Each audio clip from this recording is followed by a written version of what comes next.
जय हिंद दोस्तों, मैं अविनाश चौधरी आप सभी का स्वागत करता हूं इस यूट्यूब चैनल पर। साथियों, जैसा कि मैंने आप सभी को बताया था कि बिहार एसआई की जो नई वैकेंसी आनी है, उसके रिगार्डिंग थोड़े मोटिवेशन और थोड़े गाइड करने के लिए मैं तमाम उन छात्रों को आता हूं जो कई सालों से तैयारी कर रहे हैं या अभी उन्होंने तैयारी करना स्टार्ट किया है।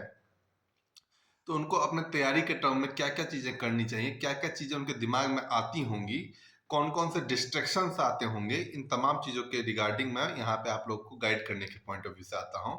उम्मीद करता हूँ कि ये छोटे-छोटे क्लिप हैं, वो आपके लिए काफ़ी बेनिफिशियल होते होंगे और आप जब भी तैयारी करने के लिए बैठते होंगे, तो आप एक नई ऊर्जा के साथ बैठते होंगे। साथ ही जब आप तैयारी कर रहे हैं तो 2-3 चीज़ें कॉमन होती है आपके दिमाग में आती है। जब मैं तैयारी कर रहा था तो मेरे दिमाग में भी ये चीज़ें आती थी। ये चीज़ें बहुत खतरनाक हैं। एक वो बच्चे हैं जो इंतज़ार कर रहे हैं कि फॉर्म कब आएँगे। एक वो बच्चे हैं जिनको पता है फॉर्म आएँगे। एक वो बच्चे हैं जिनको ये सब चीज़ें सोचने की ज़रूरत ही नहीं है, वो अपनी तैयारी कर रहे हैं। फॉर्म कब आएगा, कब नहीं आएगा, ऐसे होते-होते क्या होता है फॉर्म आ भी जाता है, पेपर भी हो जाते हैं और आप रह जाते हैं। इन चक्करों में ना पड़ें। ये तो सभी को पता है कि आने वाले सालों में वैकेंसी आनी ही है। जब वैकेंसी आनी ही है तो उसके बाद आपको प्रॉपर टाइम नहीं मिलेगा। तो इस चीज़ के चक्कर में ना पड़ें कि फॉर्म आएगा तब जाके तैयारी हम स्टार्ट करेंगे। जो सिलेक्शन लेने वाले बच्चे होते हैं वो अपनी तैयारी पहले से ही करते हैं। तो प्लीज़ इन चक्करों में ना पड़ें। अपनी तैयारी को एक अलग धार से तैयारी करें। आप ये मान के चलिए कि आपके पास प्री से लेके मेंस तक को मैं गिन के बताता हूँ। आपके पास 6 महीने हैं। ये 6 महीने ही आपको जी जान से लगा के पढ़ना है। उसके बाद आप जो करना हो कर लेना, ठीक है ना? इस 6 महीने को कॉम्प्रोमाइज़ मत होने दो, डिस्ट्रैक्ट मत हो। क्योंकि मेरे साथ ऐसा हुआ था। जब मैं बिहार एसआई मेंस के लिए गया था पेपर देने के लिए तो कोरोना का टाइम चल रहा था। उस टाइम क्या हो रहे थे, मेंस का डेट पोस्टपोन्ड हो रहे थे। 2 बार हो चुका था। तीसरी बार जब डेट आया तो मुझे लगा इस बार भी हो जाना है और मैंने उसको लाइटली ले लिया। मैं ये जानता हूँ कि मेरे सिलेक्शन ना हो, उसमें ना होने की वजह, मेरिट में बाहर होने की वजह कुछ और रही होंगी।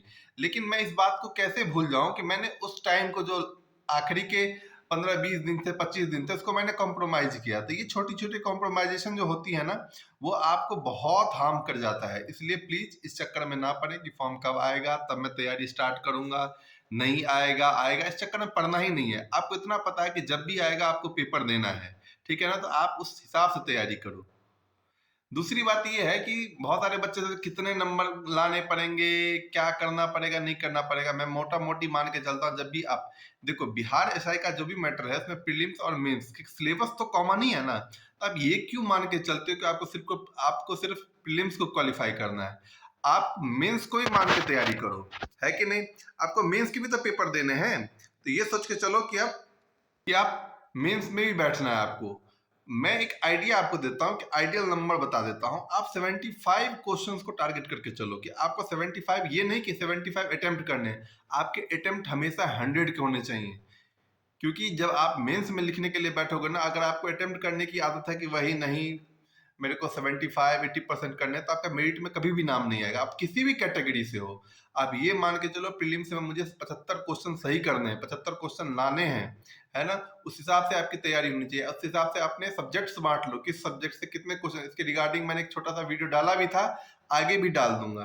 तो उस चीज़ों पे फ़ोकस करो, हिस्ट्री पे, करंट अफेयर पे, साइंस पे। ये 3 सेक्शंस को अगर आप कवर कर लेते हो ना, तो आपके लगभग 60 से 65 क्वेश्चन यहीं से बन जाते हैं। तो इन पे मेजर चंक है, यहाँ पे फ़ोकस करो। पॉलिटी आपके गिफ्ट वाले क्वेश्चंस होते हैं, ठीक है ना? उसको 2-3 बार अच्छे से पढ़ोगे, मैं बताऊँगा कैसे पढ़ना है, ठीक है ना? तो प्लीज़ इस टाइम को अच्छे से भुनाओ, इधर-उधर के चक्करों में मत पड़ो, अच्छे से तैयारी करो। उम्मीद करता हूँ ये वीडियो उन बच्चों तक पहुँच जाएँगी, जो इस तरह की मानसिकता से अभी गुज़र रहे हैं। अगर नहीं भी पहुँच रही तो प्लीज़ आप लोग हेल्प करो कि इस चीज़ को वहाँ तक पहुँचाने की, है कि नहीं? साथ ही साथ मैं रोज़ कोशिश करूँगा छोटे-छोटे क्लिप के माध्यम से कुछ न कुछ जो भी चीज़ें एसेंशियल्स होंगी वो आपके साथ बिल्कुल शेयर करूँगा, आपको आते-आते मोटिवेट करता रहूँगा। साथ ही मैं क्या-क्या पढ़ के स्कोर किया था, मैं सब सारी चीज़ें आपको बताऊँगा, है कि नहीं? तो इस चैनल से आप जुड़ जाइए और ये वीडियो जो है वो तमाम बच्चों तक पहुँचा दीजिए प्लीज़।